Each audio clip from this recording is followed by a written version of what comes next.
used to having all this space. It's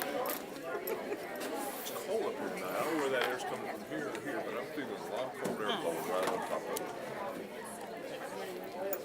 Do you want to sit here, or are you okay? No, I'm good. I mean, I felt it when I was walking up the steps. No, you never let me know. Thank you for the consideration.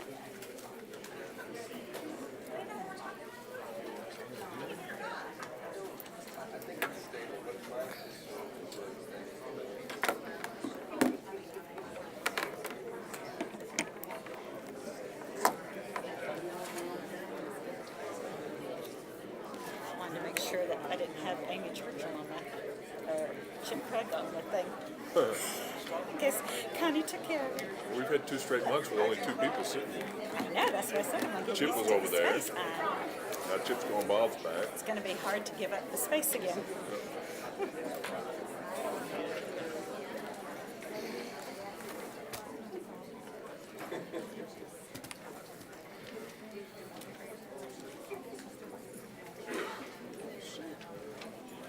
Always.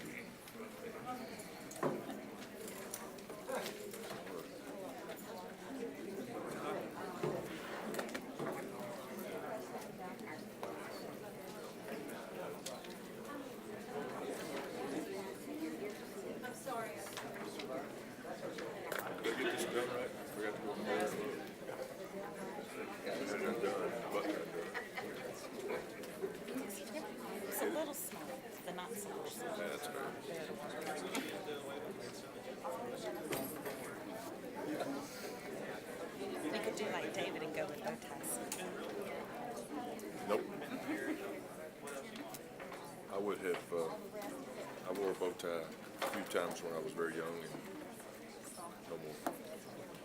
It was not very becoming. When I was little and had no hair, and my ears stuck out like this.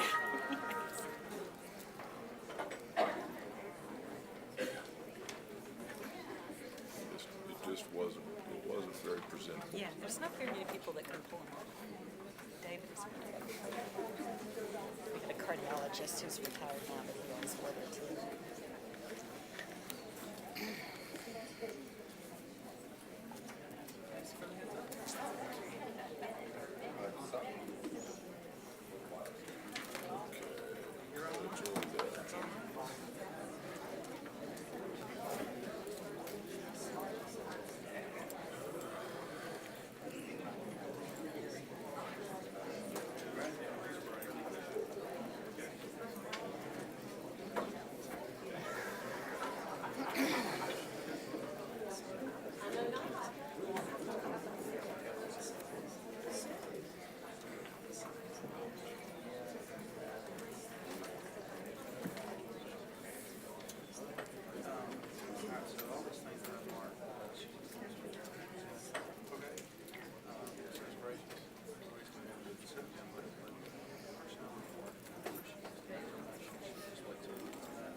Well, I don't get to vote on the person over me. Why not? It's easiest just to not vote. My daughter's going from the first year of the contract to second year, and I just. I've done it before. When she was hired, I did it. I just abstained from it. Good evening, folks. I'd like to call the Thursday, June 6, 2013 meeting for the Baldwin County Board of Education into order. First thing we're going to do is have a pledge of allegiance. Presenting the colors tonight will be the Owen High School Junior ROTC program. Please stand. Okay, all right, march.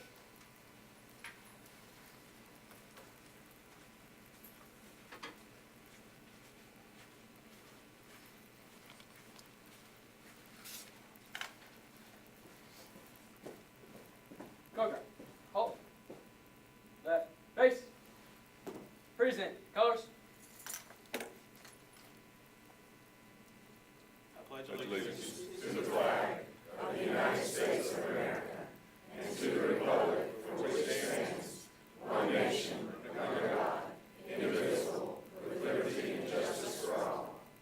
Carry, colors.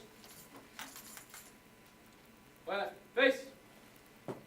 Forward, march.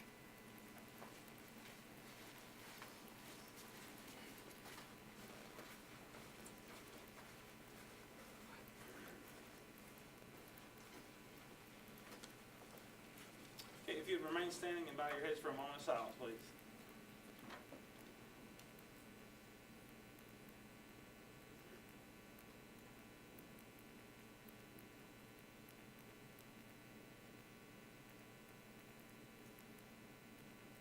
Thank you very much. You can be seated.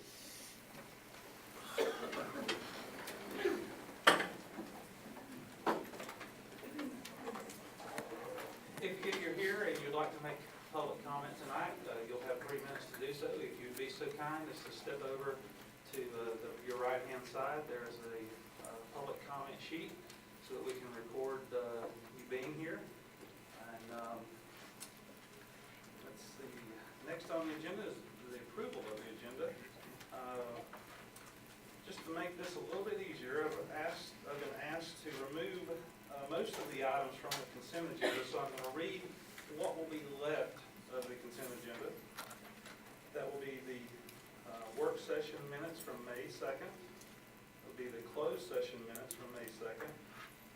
Both student transfers and releases, the voluntary student mandatory athletic insurance, Title I ESL migrant projects for 2013-2014, plat for the Sandhill Venable Elementary Disc Golf Course. Those are the only items that will remain on the consent agenda. Everything else will be moved to the action agenda.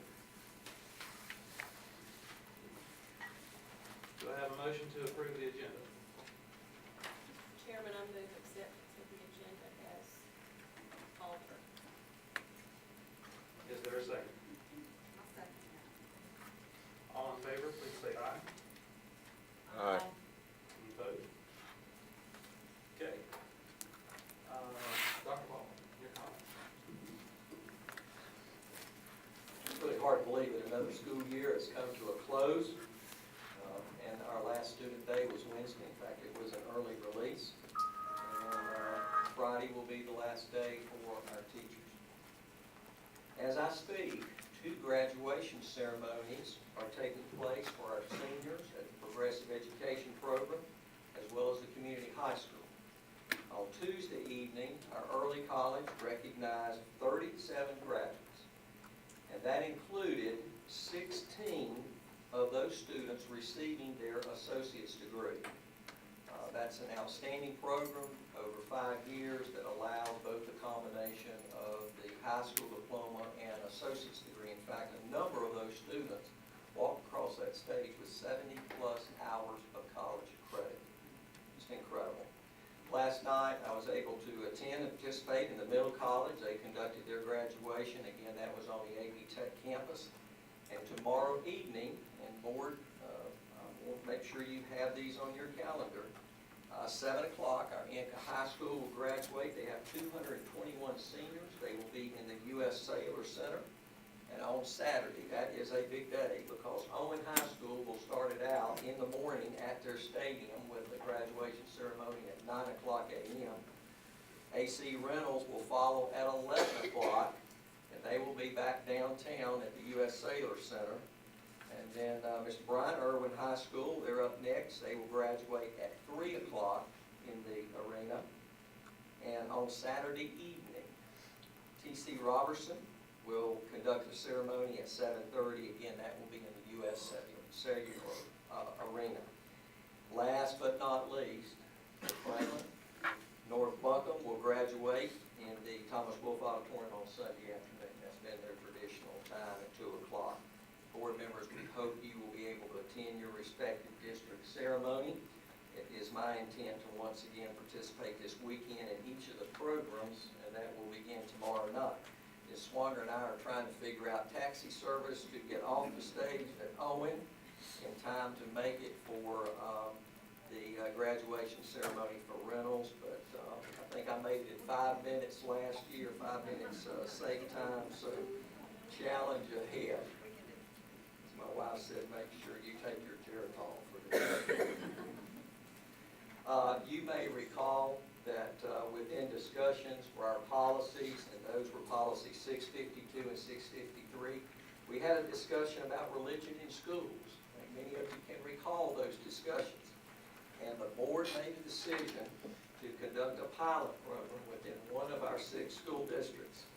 And that program would allow faith-based organizations and churches, along with community support agencies, to gather for an after-school event. So on May the 20th, I am pleased to report that such a community resource fair took place at Irwin High School. I want to recognize the efforts of Mrs. Jan Blunt. I see her back there along with her staff on facilitating what I think was a highly successful event. We had a total of 28 organizations that participated. Approximately half of those organizations were faith-related, and I would estimate the numbers of parents and students in attendance at around 250. I think several of the board members attended that event as well. And I would recommend that we bring this back to you in August or September, and at that point in time we can discuss the direction regarding potential expansion for the 2013 school year. Mr. Bryan, I think you would agree that the community did a good job of participating. It was well attended. I was only able to be there the first hour, but there were a lot of people just getting there when I left. Well attended. I want to talk with you and the public about school facility safety. As you know, there's been a renewed interest in the safety of our school buildings, and that's been related to permits and inspections.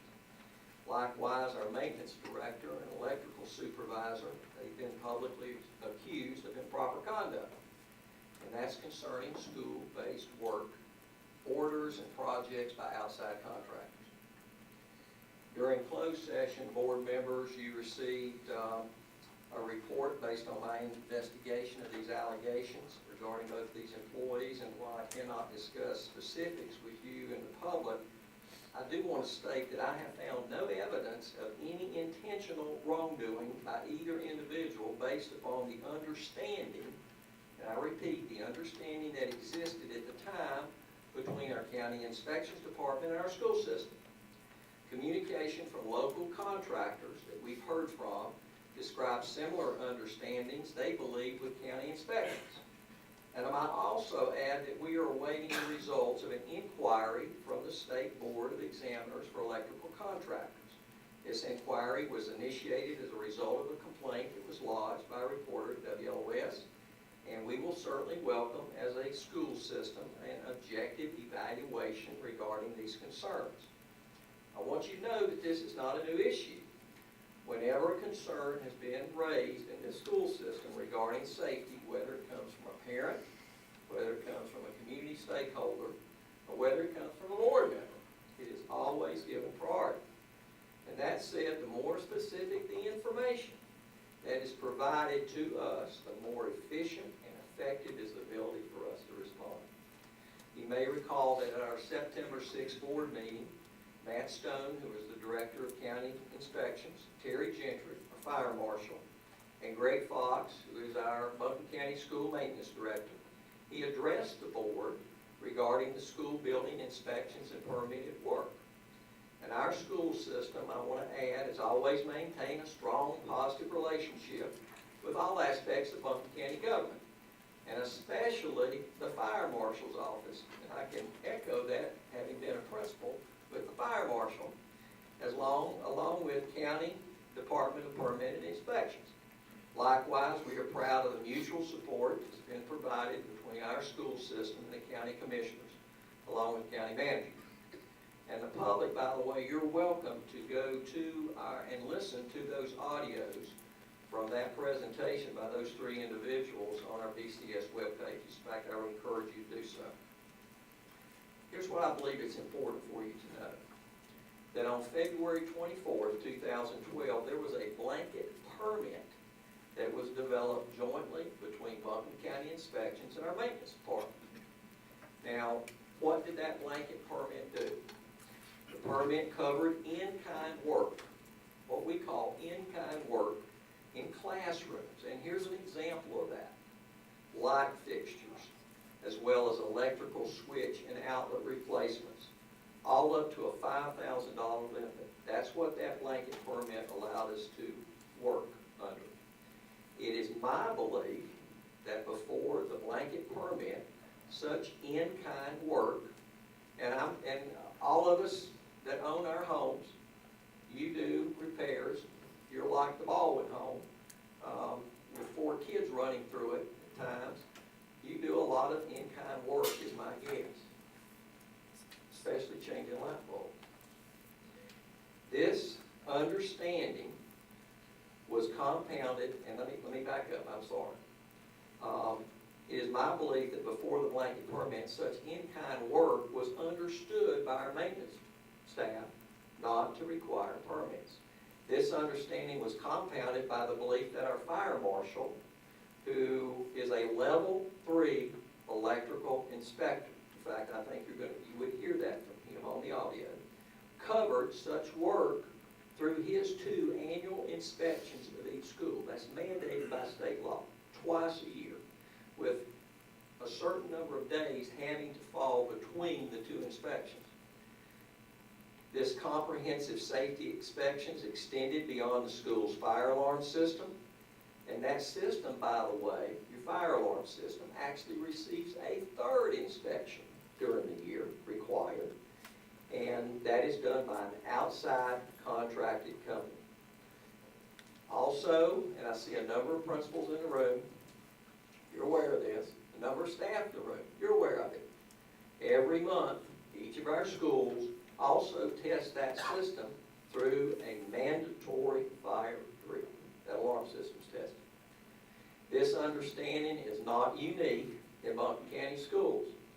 I want to quote an individual by the name of Todd Mobley, who is facilities electrical engineer at the Department of Public Instruction. Now, he noted in a letter, and again, Mr. Mobley sees the entire state. He is responsible for school systems across the entire state. He says that permits are issued by the local AHJ, and let me define that for you. We have too many acronyms in this business. That's called authority having jurisdiction. Short and simple, the authority having jurisdiction, the AHJ in Buncombe County, is the Buncombe County Department of Inspections. I can say with certainty that most, if not all, AHJ do not enforce the issuance of permits for a receptacle replacement, a single light fixture replacement, or other minor repairs because the departments just do not have the staff to carry out these duties. It also goes on to say, does that release requirement? And the answer is no. So technically, by the book, yes, requires those permits. But with certainty, most, if not all, AHJ do not enforce the issuance of permits for, again, these in-kind repairs. What is currently being done to address these safety concerns? Remember I said whenever something comes to us regarding safety, we're going to make sure that it is a priority. The Department of Inspections, Buncombe County Maintenance, and the Fire Marshal's Office are jointly inspecting each of our 40 school campuses. This effort's already begun. Ms. Fox, I think we're almost about halfway through. Is that a fair assessment? We're at 23 schools. 23 schools, over half. My math's correct. This effort will actually run all the way through July.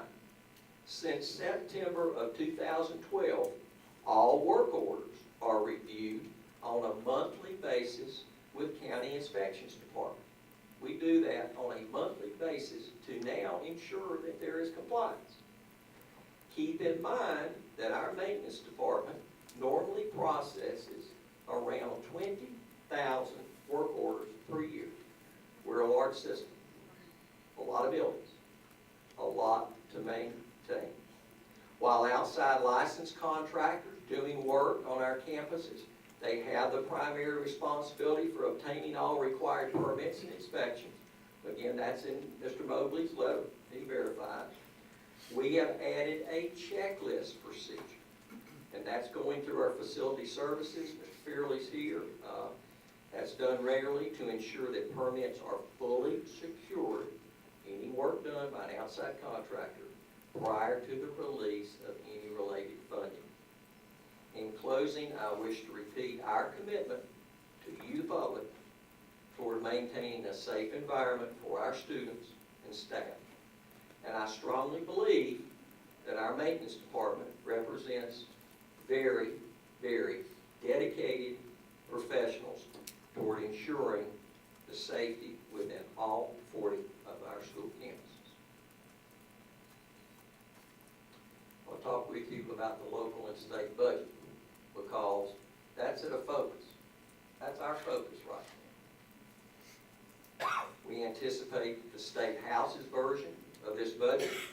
It will be released next week. Both the governor's and Senate's budget have eliminated state funding for teacher assistants in 2nd and 3rd grades. I can tell you, having talked to a lot of superintendents across the state, that we're somewhat in the minority. We have maintained for a long, long time K through 3 assistants in those classrooms. We believe in that. Why do we believe in it? Because we believe strongly that it's tied into a foundation of literacy and also leads to, if that foundation foundation isn't established for each and every kid, it shows up later in terms of dropout statistics. You've heard me over the past 3 years say this. The importance of teachers and support staff, the whole team within kindergarten through 3rd grade. We believe these team efforts are important in establishing these foundations of literacy. And that said, the loss of funding will require us to make adjustments. We've made all assistants aware that in the probability of this budget reduction. Now again, remember, we have 2 more pieces of the puzzle left. One is the House budget, that's the 3rd, and then the most important piece is the final budget. That's still ahead of us, but we have to work on what's in front of us right now. We have made all assistants aware that the 210-day work calendar will be reduced to 205 days. That's a cost savings. We also anticipate that assistant position eliminations will occur outside of grades K through 3. We believe that through retirements and retention, we will be able to place affected individuals back into openings across the system. Now that's important because we face this now, ladies and gentlemen. This is going on the 5th year straight that we've dealt with budget cuts. And what we've always tried to do is put our people in the center. And any position that's lost, we do our very best to make sure we don't lose the person. And we're fortunate that we are a large system. So through attrition and through retirement, we try to make sure that those individuals are placed back in some type of position to the best of our ability. We also anticipate that the hours of employment for our teacher assistants in grades K through 3, those will be subject to reduction. Again, we're dealing with 2 out of 4 pieces of the puzzle. We will make every effort to minimize the outcome to the best of our ability. I was asked about the letter, and I tell you, you know, these final days in the home stretch of closing out a school year can be pretty tough. And we struggle on whether to hand those letters out like we have in the past. But here's our belief. We wanted a human being handing those letters to our people to give them the best information we could versus receiving a letter sometime in the summer with a stamp on it and probably my signature. So that's the direction that we went. And we know that in many cases that probably didn't lead to a happy person leading into a summer vacation. But we just feel like the best thing to do is put upfront information, the best of our ability, to our staff. I want to switch gears and thank a very important group that worked under Sheriff Duncan, and that was the Safe Schools Task Force. And this has to do with the local commissioner's budget that's coming up, and I know they're looking at that very carefully. I want to thank the county commissioners for considering these recommendations that were made by the Safe Schools Task Force, especially 2 areas that we feel very strongly in, and that was the increase of school social workers. That we believe if there's ever been a time in our schools that our kids needed that type of additional support, it's now, as well as putting the SROs in our elementary school districts. And again, thanks to that committee, I know Mr. Thompson and Dr. Adale were both our representatives. They're not here tonight. They're not here tonight for a very important reason. We had to make sure we had our representation in our graduations. So Dr. Adale is at one and Mr. Thompson is at the other. At this time, I want to talk with you about middle school curriculum. I promised I would give you this information, and we're going to talk a little bit about physical education, about the STREAMS program, world languages, that used to be foreign languages, by the way, and high school credit courses, all at the middle school level.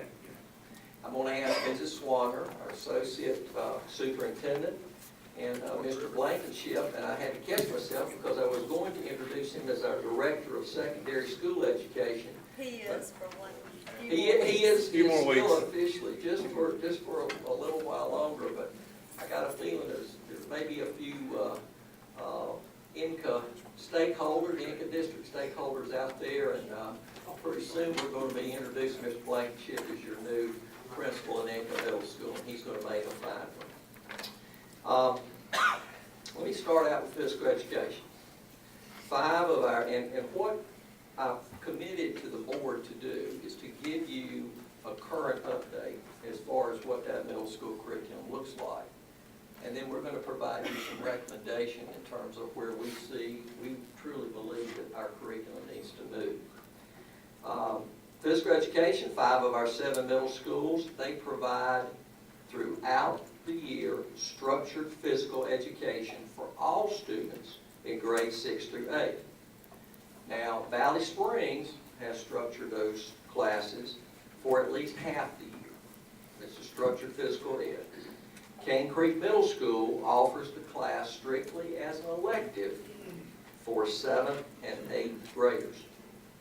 North Carolina State Board policy established a middle school standard course of study. That's our guideline as far as the curriculum goes. And they base that on 30 minutes daily of moderate to vigorous physical activity. While we've attempted to use what's called energizers, I see some teachers out there smiling on energizers for structured PE, the policy states that they are to complement but not supplant structured physical and health education. Mr. Blankenship? First, I'd like to just take this opportunity to thank you, Dr. Baldwin and Ms. Longer. I've really enjoyed and working as part of your central office team. I think this is a great central office team that works together, and I'm really proud of being part of that team. I just wanted to get back to the schools, and I thought it was really appropriate that for my last board presentation as Director of Secondary Ed, middle school curriculum. So that works pretty good with my transition. So first I want to talk to you just about the state board policy itself. And that print looks a little small up there, but the numbers, this state board policy, basically you can see something, and the bold doesn't show up to that on that screen very well. But it says middle schools should consider the benefits of and move toward having 225 minutes per week of healthful living education with certified health and physical education teachers throughout the 180-day school year. That word, the 2 words on the second line there, moving toward, they slightly look bold from my viewpoint, but that's a pretty vague term for a state board policy to have in, moving forward. But anyway, we'll talk more about that on the next slide. A separate requirement in Section 3 of this policy is recess and physical activity. A minimum of 30 minutes of moderate to vigorous physical activity shall be provided by schools for all K-8 students daily. This policy was first passed in April of 2005, so it's been in existence for quite a while.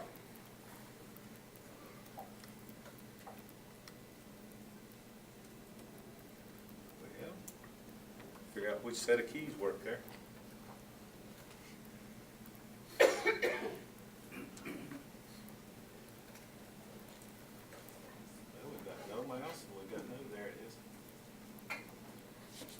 Sorry about that. Freeze up.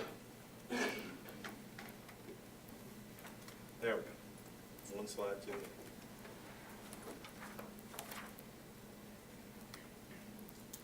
Okay, it took a while to dance around, but here we go. Every year there's an annual report to the State Board. According to the January 2013 report to the State Board of Education, that's next bullet is my words, not part of the report, but school systems continue to struggle to meet this goal. It is basically an unfunded mandate with personnel and facility implications. In January 2013, the data that was reported was 2012 data. Only 54% of the LEAs, that's local education agencies, reporting stated that all of their middle schools were providing 225 minutes per week of healthful living with certified health and PE teachers. Now, the reason I wanted to state that is to make sure you understood where we are not alone in struggling to meet this requirement. Only 54% of the LEA's reporting said they were able to meet that requirement. In regards to the other 30-minute per day activity, a little better there. 82% of the LEA's reporting stated that it could meet that requirement. Now that's after 7 years, 54% were in full compliance with this policy. And that's pretty bad. That trend has been slowly creeping up. If you looked at a 3-year trend, you would see basically a 2% gain each year over the last 3 years. Our principals in the room could vouch for this, a new requirement, and to me this shows increased emphasis by the legislature and the state board on meeting this requirement. But our principals have to certify now, just starting this year, twice per year, where they are in meeting this requirement and that they are moving toward meeting this requirement. So that's a new implication there. By the way, this data was voluntarily self-reported, and as far as the data available for the January board meeting, 106 out of the 112 LEAs in the state had actually reported. Now let's see if I can get the right click. Yeah, okay. All right, so now, as Dr. Baldwin said, the majority of our middle schools are requiring students to participate in health and wellness for approximately 225 minutes per week throughout the school year. There are some variations, and they occur due to specific school schedules, staffing, and facility issues. Again, an unfunded mandate. The extra teaching positions, the facilities to conduct these classes, they were not funded with this requirement. And then I think Dr. Baldwin is going to talk about how we're going to move forward for the next school year. Actually, a long-range plan here. We have met with all of our 7 of our middle school principals, and they are all in agreement. And I'm recommending moving toward all 7 middle schools by 2014-15 to require daily blocks of physical and health education for 6th through 8th graders. Our King Creek Middle School has already gone through their scheduling, as well as Valley Springs. And so we don't think it's fair at this point in time to try to turn in the middle of the spring. I don't think that would be fair to the students or parents. I believe this recommendation is based on several things. First off, the need for consistency across the system.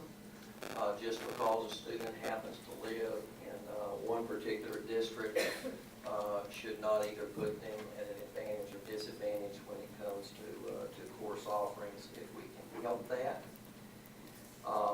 Also, in addition, our ability through staffing. This is very difficult to get the consistency in physical education at the elementary school level, and a lot of it is simply numbers. We just don't have the staff to handle 24 elementary schools. But we do have opportunities in staffing to address 7 middle schools. Needless to say, the reality of an epidemic in childhood obesity, and I think all of us have heard and read our concerns across this entire country, certainly not just Baldwin County and just not North Carolina. I think that also justifies this effort. And this will allow schools an opportunity, it'll give them a full year to explore ways so that they can maximize their scheduling. Because at the middle school level, having been a middle school principal, it's all about your scheduling. It's all about trying to give students opportunities to maximize exploratory courses, determine what particulars. That middle school is key when they start to look at what potential careers are ahead for them. So this will allow 7 very bright and capable middle school principals to work with their staff and work with their communities to try to look at the scheduling issue. Ms. Swanner, let's talk about the strings program in our middle school. Certainly. Currently, we have 3 string instructors in Baldwin County Schools. We have 1 who is a certified teacher, and we have 2 that are classified employees. They have 4-year degrees, but they have not received a chorus degree or a band degree, but they have the qualifications to come in and teach our students based on rules in the past. Right now, we have all of our schools have strings except Owen Middle and Reynolds Middle, so we're constantly looking at one more way to be consistent in how do we offer strings in all of our schools. We have been working this year on a new set of regulations from the Elementary Secondary Education Act. North Carolina completed a waiver. If you recall, we've gone from No Child Left Behind to now Elementary Secondary Education Act, and that is our governing document. we now have to measure teacher effectiveness. This is new this school year, and the way that teachers' effectiveness is now being measured would be through measures of student learning. The measures of student learning can be EOGs, EOC exams, and this year we just completed taking 24,000 common exams just last week. Those are new measures, and those are in core content areas or academic areas. The reason I say this is to set the stage. This is new for teachers. There's a little more work involved. Now we are moving to the arts, and we will be having measures of student learning in the arts programs next year. One other complication is that a teacher looks at their class list, the roster of who they're teaching, and they have to certify that who they're teaching is who is tested, because the test impacts the teacher's effectiveness. So if I'm teaching Johnny for 1 block a day, but I only teach Susie for 20 minutes a day, the effectiveness should be measured to me accordingly to the time that I have impact on that student. That's a long way to explain that it's a very complex process, but it's important that we are fair and that our teachers have the opportunity to be measured based on the students they actually teach. Long story short, our classified teachers do not fall into that category. So for a teacher to have strings students in their classrooms, they need to be a certified teacher. So we are concerned about these two classified teachers who are classified instructors who do an excellent job with our strings program, but they're not certified. But now that measurement is in place for next year, so we have to be accountable and treat all of our teachers in the same way, teachers or instructors. So we would like to help with the equity of this. We would like to help these teachers go through coursework, take the praxis, and become certified, and pay them as certified teachers and give them certified responsibilities. If we can get these two certified next year, it would also be their responsibility to go out and build their programs a little beyond the contractual day that these instructors now work. For these two schools coming on board, they need to go out and work with those students and build that enthusiasm, because to justify having additional staff, we have to have the numbers. And some of our strengths courses are very low enrollment numbers. They do great work, but we need more consistency. So we are asking for 2013-14 to allow us to have these instructors who make less money than a certified teacher go through, take the praxis, and become certified if they choose to do so. And then have them recruit, grow the program, and then add an additional staff member for 2014-15 for Owen and Reynolds.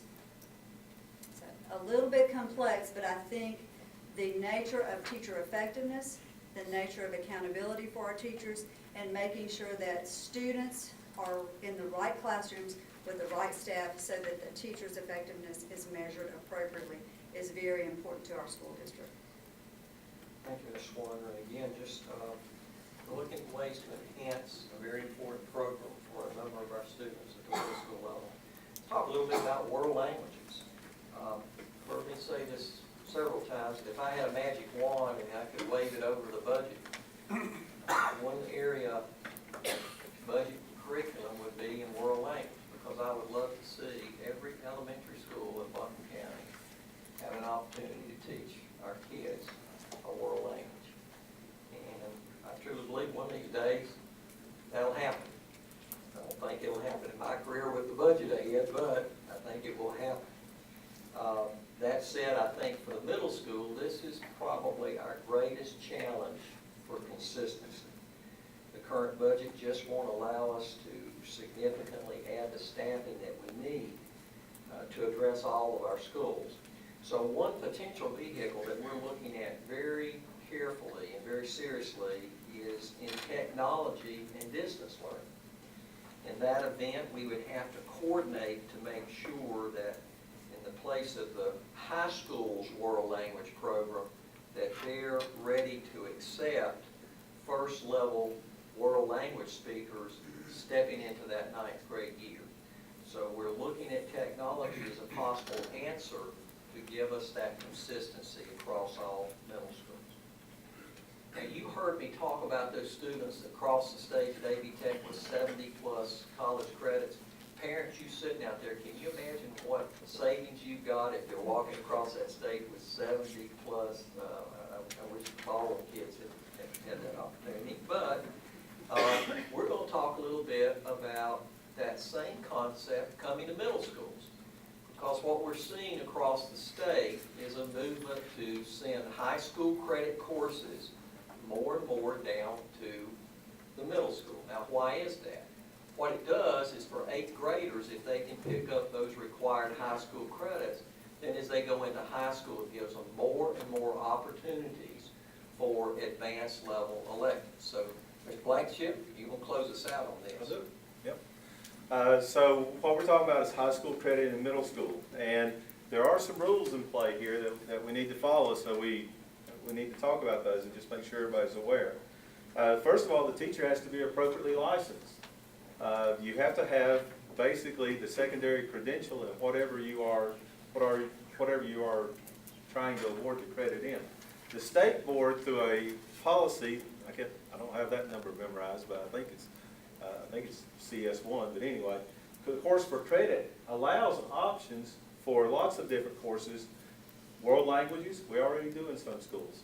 Math, whatever state's deciding to call it this week, I think it's Math 1 for now. Common Core Math 1 is the title for next year, can be at the middle schools. But actually it says math, period. It doesn't say just Math 1. English 1 is the only course named specifically by name. It also mentions social studies and science. Now, what we've been doing for a number of years is we have been offering a high school math at the middle school level. At some of our schools, it's been known as algebra. At some of our schools, it's been known as integrated 1. It'll be known as Common Core Math 1 from here on out, according to the state. We'll see how long that lasts. But anyway, a little bit about this credit. First of all, it's a high school course. The rules for high school apply. High school attendance rules apply. And sometimes that's a little hard for folks to understand. That, okay, for this one particular course, I've only got 10 days, or I've got a little longer in my other courses. But I, as a middle school principal, in a few weeks, you don't have any days. Come every day. Right, Robin? That's the way we want it. Don't say I've got days. Come here every day. So high school attendance, accountability, and seat time, they all come into play for a high school course. The credit counts towards graduation requirements, but does not calculate in GPA or class rank. And so that's sometimes, in our old NCY system, which is going out, it's sometimes tricky to even find how that credit was truly a credit on those transcripts. Common Core Math 1, because it has been in place the longest, we have actually widened the criteria. At one point, probably only somewhere between 20 and 25% of our students were taking Common Core, or excuse me, back then it was algebra, at the middle school level. Now we're probably approaching 50% of our students. It's getting pretty close to that. 50% of our students are taking a high school math course in middle school. Spanish 1, as Dr. Baldwin was talking about, working towards expanding our world language program. Currently, it's only offered in 3 middle schools, the high school credit: Cane Creek, Irwin, and Inca Middle School.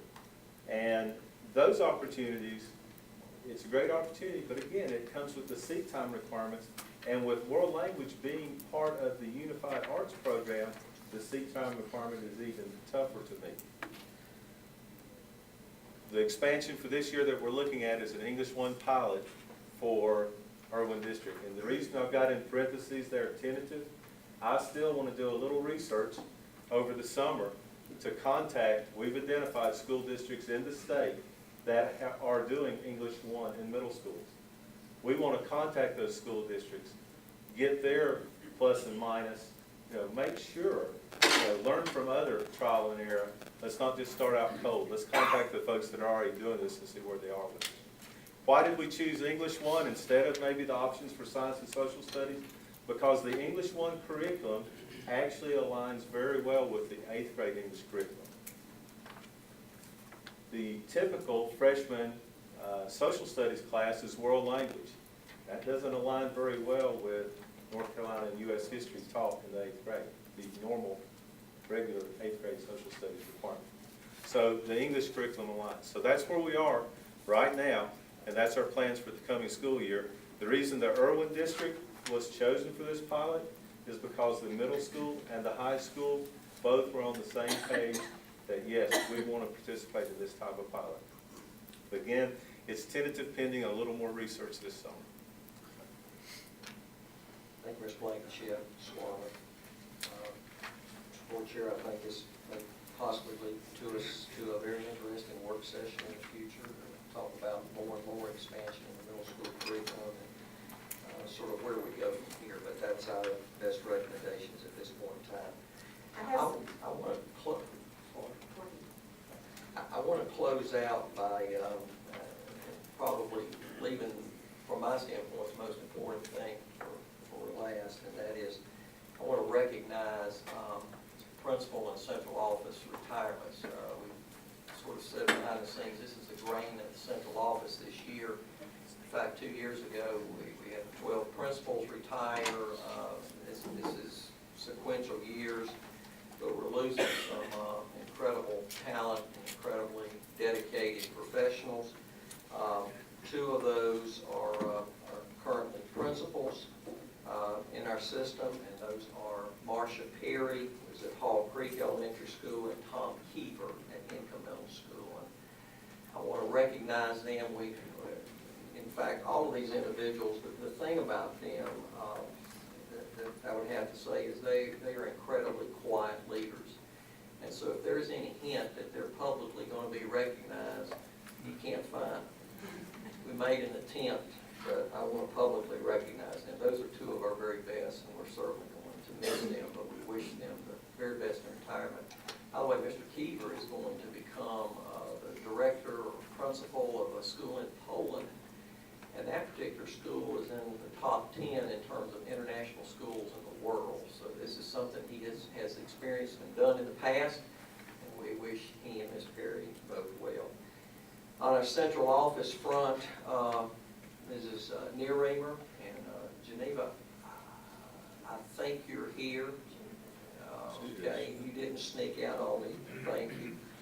She's been our Title I and ESL director, and Geneva, you meant so much for a population of kids that I think have thrived on the support that you've provided them. Mrs. Susan Hensley, who is our art supervisor, and she's one of those individuals that I have never heard a bad word about Susan Hensley. She is a very creative individual, but she balances that with being having such great people skills.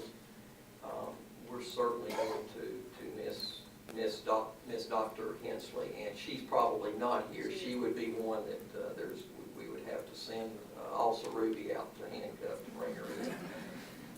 Debbie Goodwin, who is our language arts and social studies supervisor. I had the pleasure to work at middle school and was principal there when Debbie taught, and she was such a master teacher. She's taken our system many ways forward in terms of those areas. Jana Clemens, who is our special needs director. Jana, by the way, is at the Progressive Education Program graduation, and I'm going to take the opportunity to ask all of us in here to please put in your thoughts and prayers one of our principals, Mr. Larry Weigel. He just found out late yesterday afternoon that he has 2 sons. His youngest son was died tragically in an accident, a kayaking accident in Idaho. And so we want to keep our thoughts and prayers with him. I think all of us as parents can imagine how difficult that is. So Dr. or Ms. Clemens is there at the graduation ceremony tonight. And finally, Ms. Mary Parker.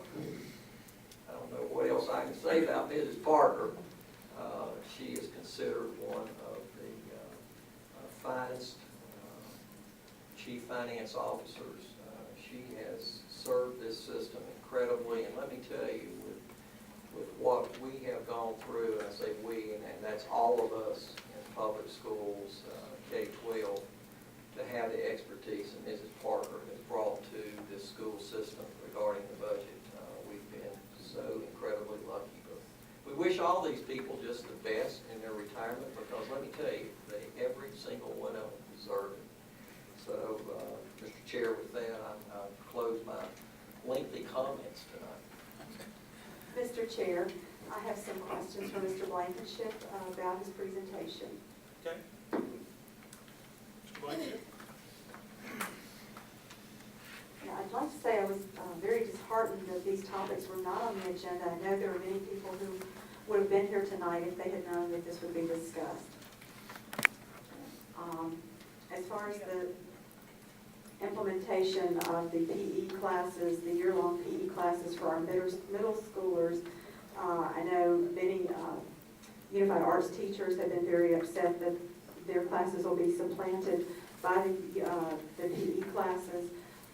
Have you asked the State Board of Education for flexibility to implement these measures, that they could modify their policy to incorporate possibly like an A-B schedule in schools where kids would alternate between art and PE every day, every week. It would be like an A-B schedule, art Monday, Wednesday, Friday, Tuesday, Thursday, PE. Have the State Board of Education been approached with this modification, or also that kids participating in after-school athletic programs can opt out of that 45-minute-a-day PE class? Mr. Blankenship, you can certainly answer this question, but we are going to plan on having a work session discussing all of this. So just keep that in mind. I can do Okay, that's fine, yeah. quick on it. The opt-out for athletic participation has been requested and not approved before. We've got a couple of schools that, because their classes are so full anyway, they will work with some student athletes every once in a while. But as far as it being an approved waiver, it does not exist. It's been requested by lots of folks. I mean, this is not just us, as I tried to demonstrate in the statistics as far as where compliance is in the state. But that has been requested, but it's a core requirement. And even if you look at the high school graduation requirements, health and physical education is still one of the named specific requirements for high school graduation. So that's part of it. Now, I sort of need to talk to you about the AB schedule. The AB schedule can work to meet the 225 minutes per week. But the problem is you've got that other requirement in Section 3 of 30 minutes of activity per day. And the wording in that requirement talks about it being rigorous and vigorous. Can't remember the rhyme right now, but that type of language is in there. So when you look at one of the things about what we have tried with things like energizers, and we've done different activities, and we've even broke it up in a certain amount of time. Part of the reason that 30 minutes is there is almost every exercise program says you have to get your heart rate up and keep it up, not just have 5 minutes here or 5 minutes there.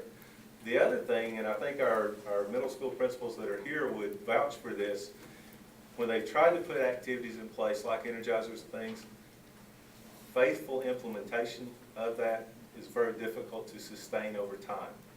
So in my opinion, the easiest way to kill two birds with one stone, if you pardon the old saying there, is to truly have health and physical education 45 minutes per day, because you're satisfying both requirements of the law, or the state board policy.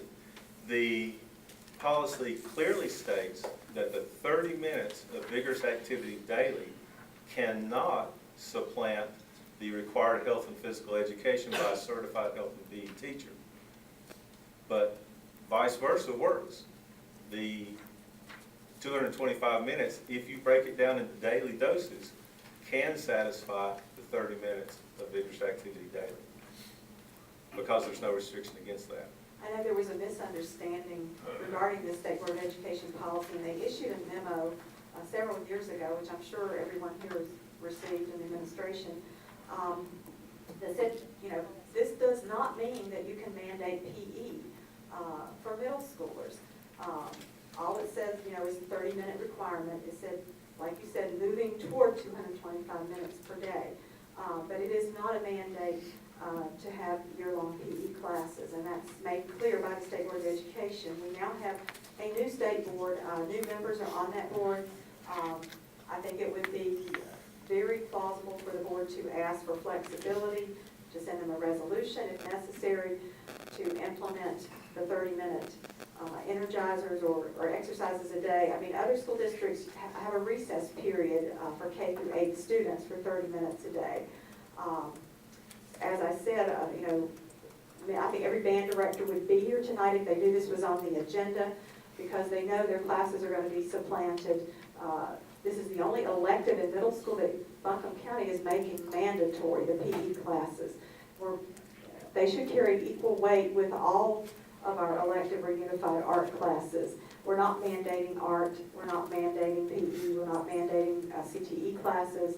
But the band students in a year-long program will only be able to take PE. They will never be able to take Spanish. They won't be able to take the Project Lead the Way pre-engineering classes. They're going to be excluded from all of that. So they're stuck between a rock and a hard place of choosing, do I want to be in band or not? And they're going to miss a wonderful opportunity possibly just because they're going to be stuck in PE classes for the year-long program. I'll be glad to participate in the work session. Good. Thank you. Well, I have another question also. Okay. Ms. Swanger may want to help with this, because this is a dichotomy. Here we are trying to offer all these string classes, which I think is wonderful, and I'm thrilled that we're going to do this. But again, students are going to be forced to choose between very few elective offerings, because they're going to be in the year-long PE, and they only have one other choice each semester. So I see this as a dichotomy, and I'm not sure this has been thought through very well. How are you going to address that? Okay. First of all, students do have to make choices. No doubt about it. They've always had to, and when they move to high school, even though on a 4x4 schedule you've got an option for 32 different courses, you're still going to have to make choices. Especially if you choose some of the year-long connected programs like some of our advanced placement classes or the band program. So choices are going to have to be made. I can fix it all if you want to run the buses 45 minutes later. I can fix it. But, at a certain point in time, when you've got core requirements, and now we're going to have common exams in all of those, so what we've done was suppressing, collapsing that schedule, trying to make it balanced where we can cover the common exam materials for every class rather than just reading and mathematics. There is pressure on a middle school schedule that is unbelievable. In addition, with what we're looking now as far as research and instruction, we're trying to find time for remediation, intervention, and enhancements during the school day. Because when you provide those things outside the school day, there's a significant part of our population that cannot participate. So there are a lot of choices that have to be made. I'll make no apology for that. I tell you, it's just the way that we have to work together and provide opportunities for students, and then they make the choice. Unfortunately, they have no choice when it comes to PE because Buncombe County is choosing to mandate for them. Okay. All right. State board policy, not Buncombe County. No, it is not. It is not. There is no Okay. mandate for state board policy. That's a very misleading statement. Thank you, Ms. Baldwin. I do have We're some gonna questions move for forward Dr. with Baldwin. employee I'm sorry. service recognition. Mr. Chairman, I We're have some gonna move questions on for with Dr. employee Baldwin. service recognition, okay? Ms. Blunt? Point of order.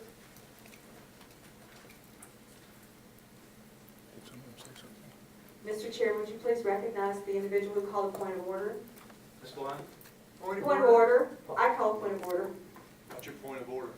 I'm trying to request that the Mr. Chairman recognize me, and he is ignoring me. Not a point of order. That is a point of order under Robert's. Excuse me, I'm sorry, but only the board right now is allowed to participate. That is a point of order under Robert's Rules of Order. Thank you for repeating that, but ultimately, it's the chairman's decision on who to call on. So, it's the chairman's choice. If you have a question at the end of the agenda, we'll address it at that time. Okay, thank you. All right, Ms. Blunt. Good evening, Chairman Reinhardt, Superintendent Baldwin, members of the board. We have some special recognition this evening related to awards that are presented to not only Mary Parker as our Chief Financial Officer, but also to you as the Board of Education related to our financial budget and our CAFR, as we will learn in just a moment.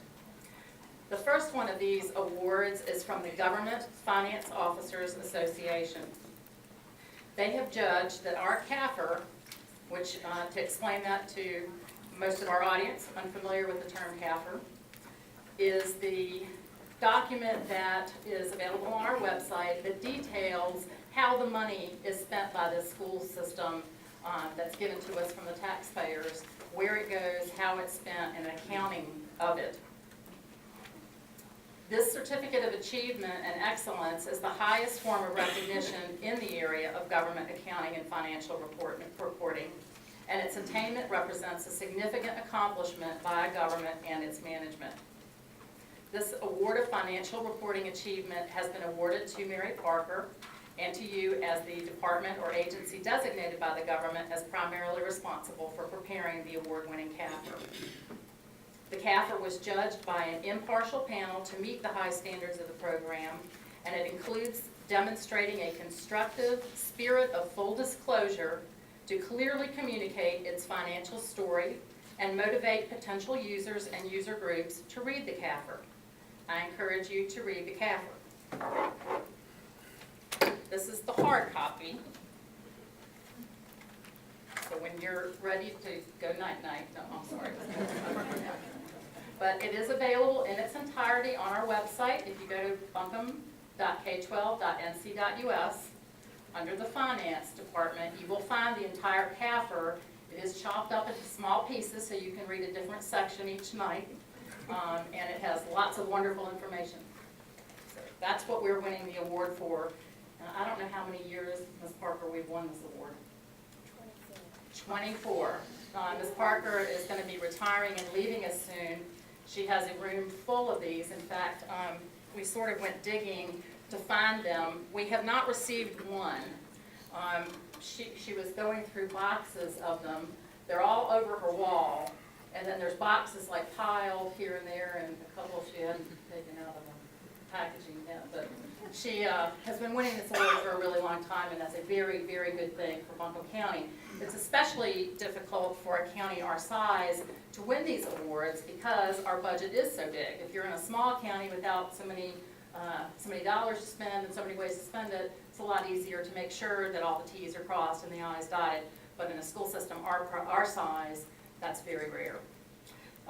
The second award that we're also winning for the CAFR is from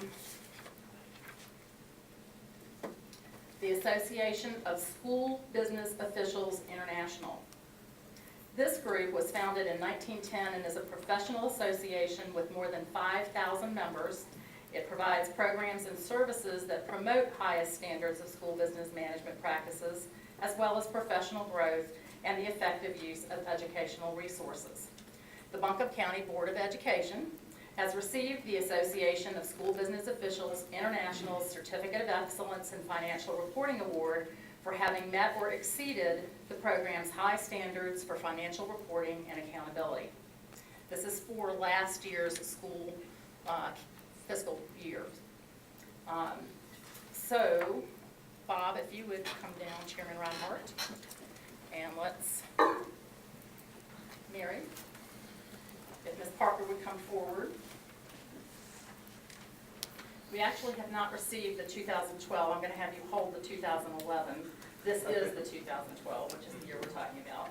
And if you'll go over there, this is what we call a photo opportunity. Together one last time. Thank you, Mary. All right. Great job you've done.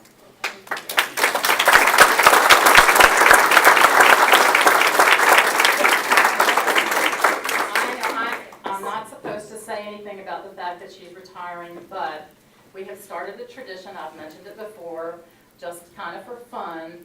We've taken to creating magazine covers for our departing people. So we have created one appropriately using Money Man magazine for Miss Parker.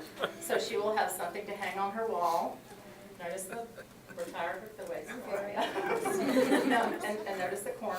Bye-bye budget woes and kick the Caffer to the curb. So Mary, thank you. You wanna-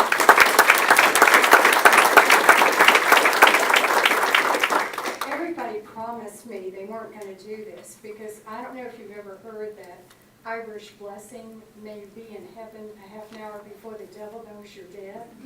I was just hoping to slip out of here and not have anybody notice, and you can draw any parallels you want between those two statements.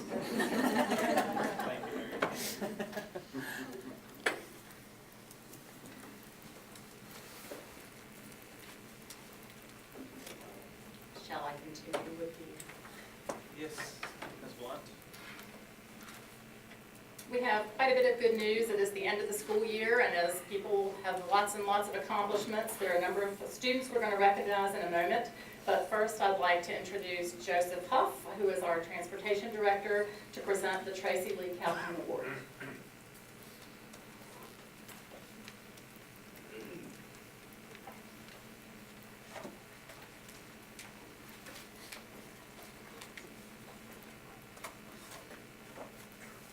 Chairman Reinhardt, Dr. Baldwin, members of the board, ladies and gentlemen.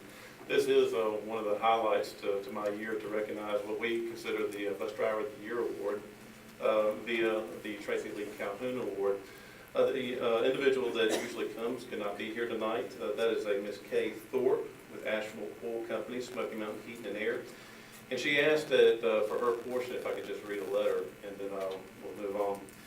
She just makes her apologies, basically, that her niece had a graduation from middle school, and was the reason why she couldn't be here. The Tracy Lee Calhoun Memorial Award for School Bus Safety was created 33 years ago by the North Carolina Petroleum Marketers Association to recognize school bus drivers who have made significant contributions to school bus safety throughout the state. The award was established in honor of Tracy Lee Calhoun, a 17-year-old high school student who lost her life when a school bus ran a stop sign in Raleigh and hit her car. She was on her way to her part-time job at an oil company. As a member of the association, and I'm reading on her behalf, it has been a privilege for Asheville Oil Company, Smoky Mountain Heating and Air to present this award for a number of years to honorees in the Asheville City and Buncombe County school systems. School bus drivers have a tremendous responsibility and deserve recognition for the awesome duty they face every day, transporting our children to and from school. It is our company's hope that this award will focus attention on deserving drivers and bring about a continued dedication to school bus safety in our area. As a locally owned family business whose Officers Road Bus 113, she references, home from Charles C. Bell Elementary School every afternoon, it is indeed an honor and privilege that we can continue to present this award to a deserving bus driver in our community school systems. She says, thank you for continuing to honor your school bus drivers for a job well done, and congratulations on this year's award winner. And that is from Kay Thorpe, who is a sponsor for the award, Asheville Oil Company, Smoky Mountain Heating and Air. This is my second year doing this award, and last year we had such a great recipient. We have another one tonight. And with a little bit of a twist tonight, we're going to try to pull this off as a surprise to the recipient. So hopefully we've done a good job so far. One of the things I did last year, I can't express in words because I'm not working as close with the recipient as the school's administrator. So I'm going to take a second and call up Ms. Robin Ford, and you will learn of the recipient in her remarks.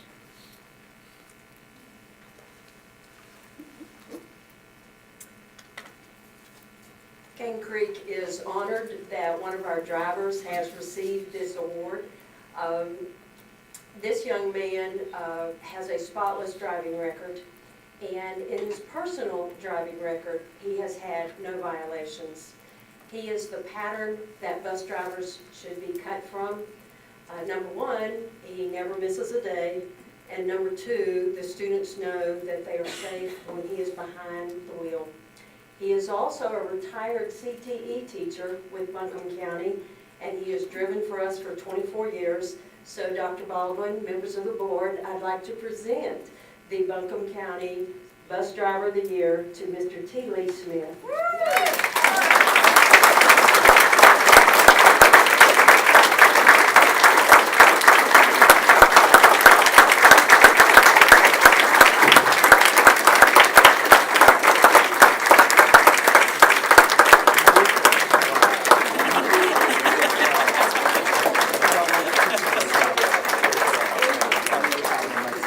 I came out of retirement to get this too.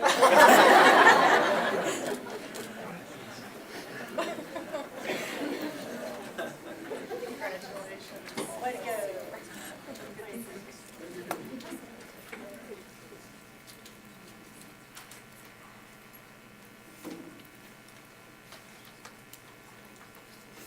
In case you're not aware, school's out. So I'm hoping that my students who I lined up before school was out are here tonight. I know one's not, so I'm going to skip to J.C. Spooner. J.C., are you here? Yay! And what about Miss Moorhead? Are you with her? All right, Mom? Doris, come on. We could even have Mom come on. Is Mom here? I think Mom's coming. Come on. In case you do not recognize this young lady, she was featured on WLOS a few weeks ago for doing something quite outstanding as she assisted at an accident scene. And it's not for that reason alone we have her tonight, though that would be sufficient. But part of her ability to assist at the accident scene had to do with the classes that she has taken from Ms. Moorhead. So, Ms. Moorhead, can I have you come and just explain a little bit about your program and what JC did in it, and why you weren't surprised to see her on the news helping out? No, I'm just surprised to be here talking. Make it fast. Health science has several levels, which is part of the CTE organization. JC currently is in Health Science 2, and that specific class has first aid, which is one of the things that JC had already done for this school year. An additional piece is health care provider, CPR, through the American Heart Association. And we're very fortunate in our school to be able to teach both of those things through the Heart Association. JC, in addition, has been a member of HOSA, Health Occupation Students of America, for 3 years, JC? Sorry. And one of her competitions a year ago was specific to first aid. So she has done a great deal by herself with the health science organization, and then she went on to do exactly what she had been taught to do, and she knew exactly how to make it work. And I'm so proud of what she did and that she uses her skills.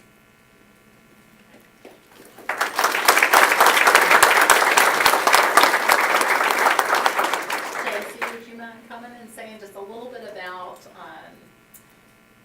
your reason for taking that course of study and maybe what you plan to do going forward?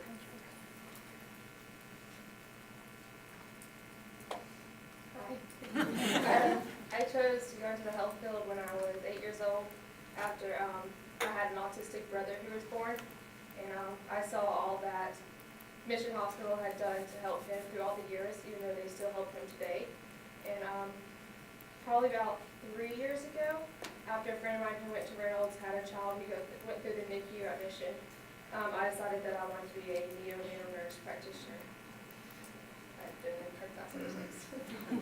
Having to assist firsthand, has that changed your mind or affirmed for you that that's definitely what you want to do? Yeah, it's definitely what I wanted to do. I'm always, as Ms. Moore knows, really intent on helping anyone I can. Let's have a round of applause.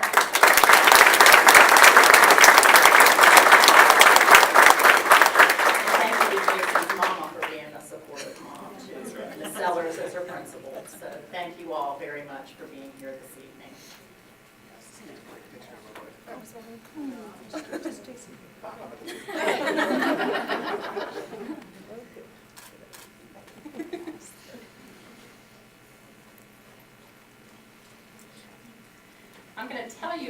our students who was supposed to be here, and she probably has better places to be.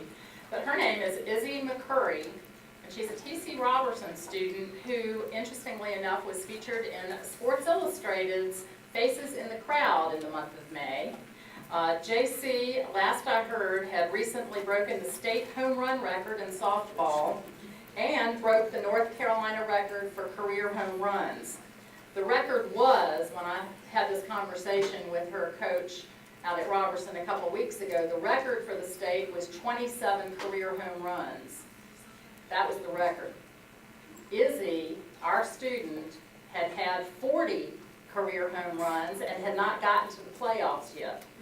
I was hoping that we would all have an update tonight on how many she ended the season with, but due to some circumstances beyond anyone's control, Miss Roney is not here tonight, nor her coach, and Izzy didn't, maybe that's why Izzy didn't feel comfortable coming, but I think we should give Izzy a round of applause.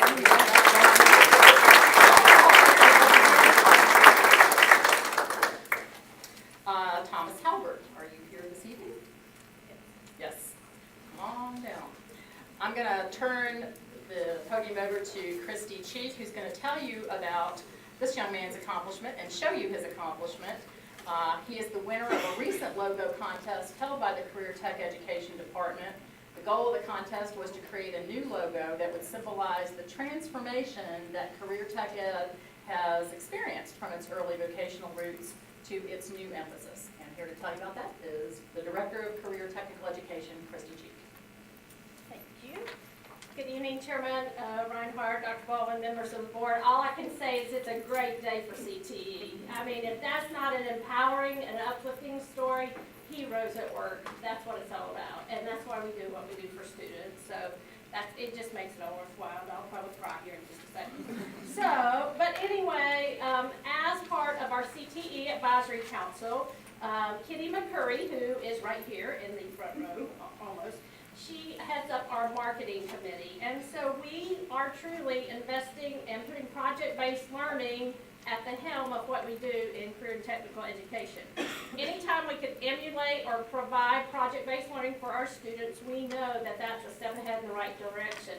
So through the CTE Advisory Council, we did have a great logo contest, and thanks to a wonderful, wonderful sponsor, CityMac, and Miss Neely New is here, so I'm going to let y'all stand right now. If you want to come on up here too.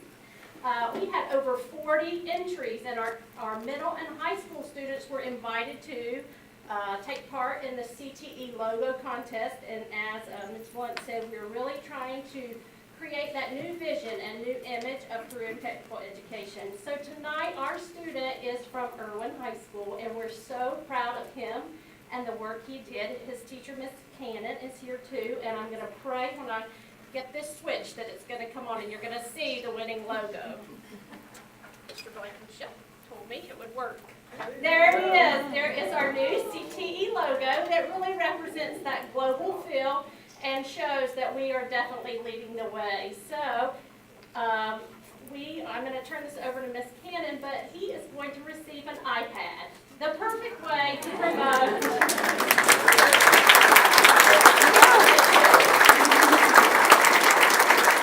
And now you have the BYOD device to bring, and you can just, now that we've implemented that policy. But Ms. Cannon, you want to come?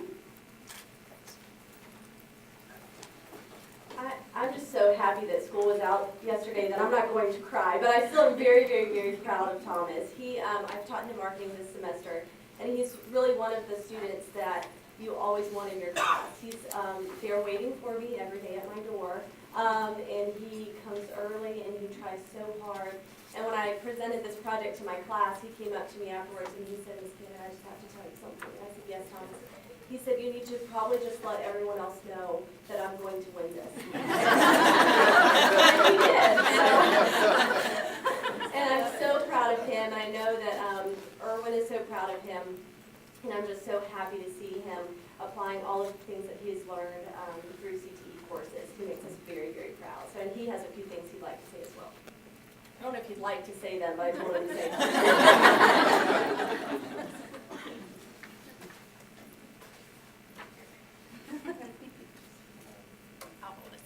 I'll give it back to you, I promise. I had to make a speech, but I was told by Ms. Cannon, so I made a speech explaining about what I was thinking about when I was creating this logo. And when making this logo, one word went through my mind, and that word was success. The circular shape represents the world, and within it are the many career opportunities one has, that one can have. And when students take CTE courses, they are provided with the skills needed to be successful. The road represents the pathway to success and shows that with effort and hard work, you will go far. Like me, for example, I wouldn't be here giving this speech if it wasn't for my hard work and the CTE classes I took. I took multimedia and web page design with Mr. Hackey and marketing with Ms. Cannon, and they gave me the knowledge and tools to help me create this logo. I am thrilled that Baldwin County has given its school CTE classes because it's given me knowledge and understanding in the career field I am wanting to pursue. Thank you.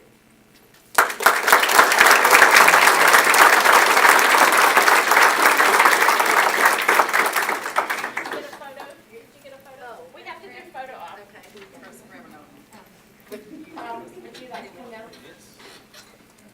And thank you again to City Mac for sponsoring this and donating the iPad. That was such a great incentive for students.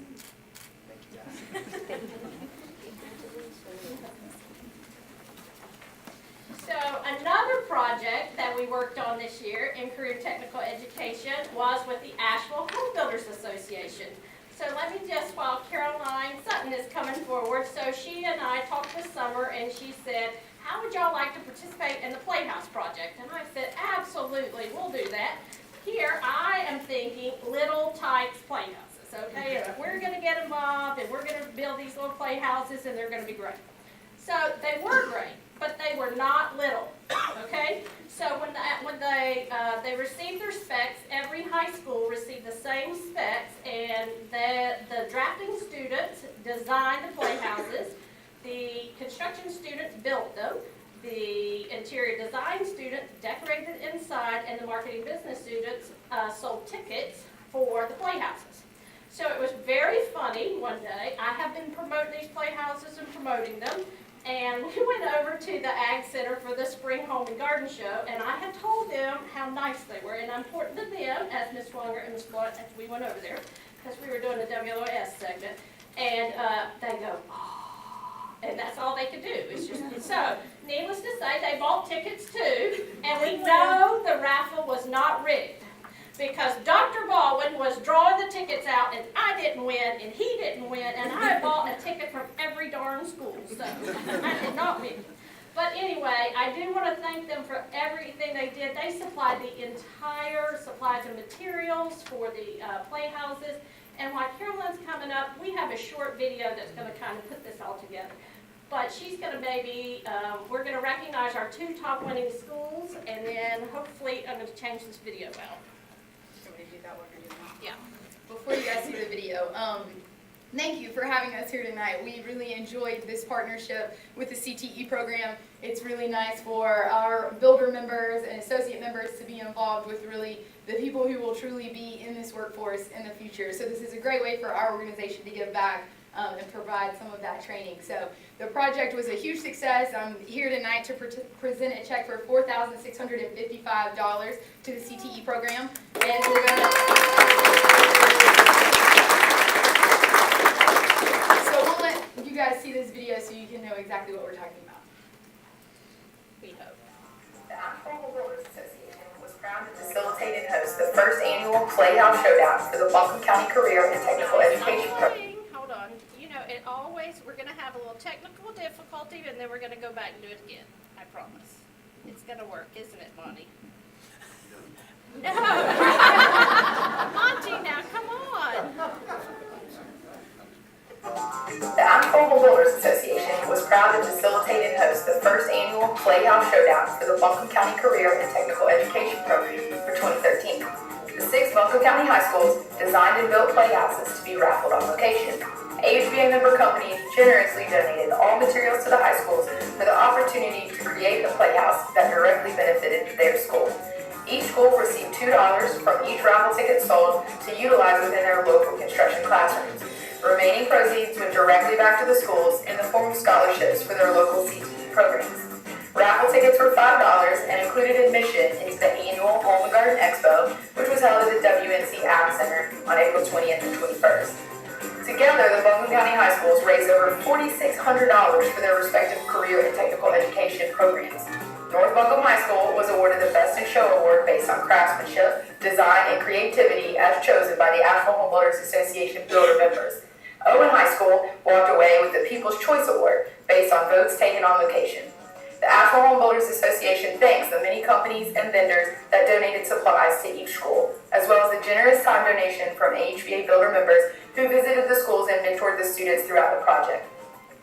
The Asheville Home Builders Association is an advocate for the home building industry and a resource for the community since 1966. Our mission is to educate and support our members, contribute to the community, and represent the legislative interests of the local building industry. Affiliated with the National Association of Home Builders and the North Carolina Home Builders Association, the Asheville HBA represents more than 525 companies that make up our community. Special thanks again to all of the HBA members and vendors who helped make this project a huge success. See, they were big playhouses. Dr. Baldwin, you did such a great job of being my Vanna White at the expo. If you could come down, I would like to utilize this and Christy to present this check to the CTE program. So excited. I get money. I'll know put I you love on one money. side and you on the other, but we're excited to give back all of the proceeds of the program, which is $4,655 directly to the CTE program. Thank you guys.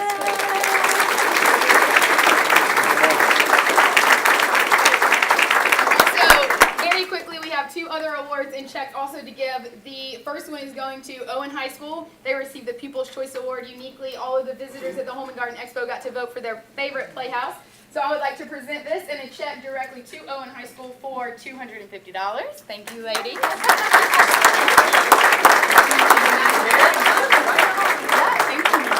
And to join them up front, the Best in Show Award, which was judged by industry professionals, goes to North Buncombe High School, and they'll be receiving $500 directly to their program.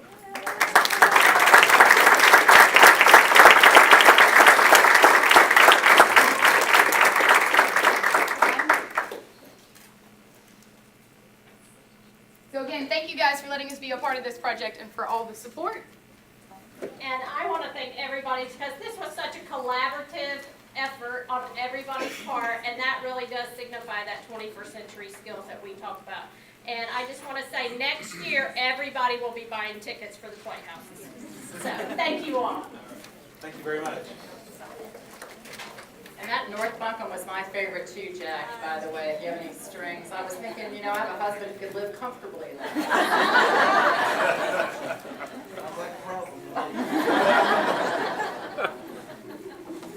Before I go, I just have a quick reminder that we have our summer meals program kicking off on June the 17th.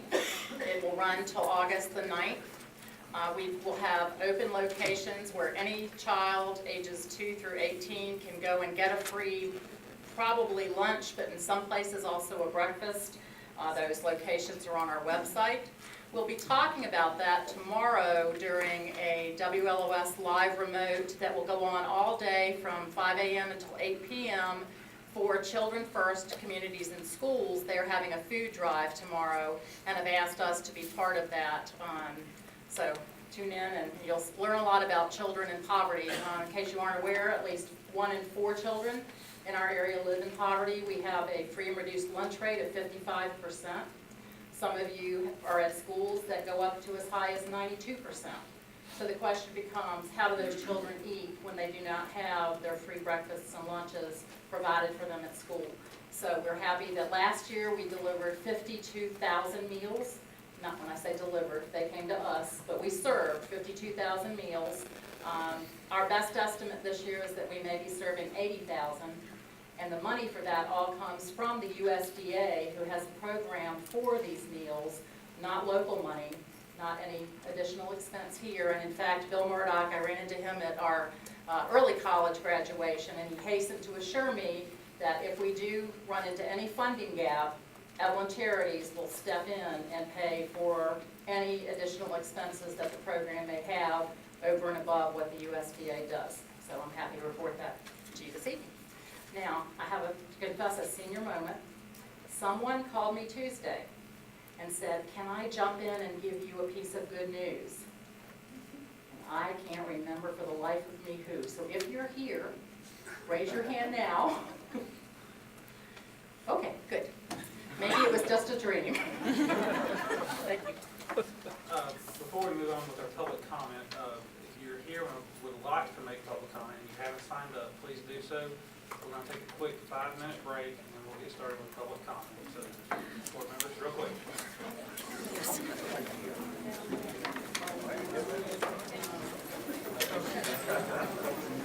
We can just shut it down.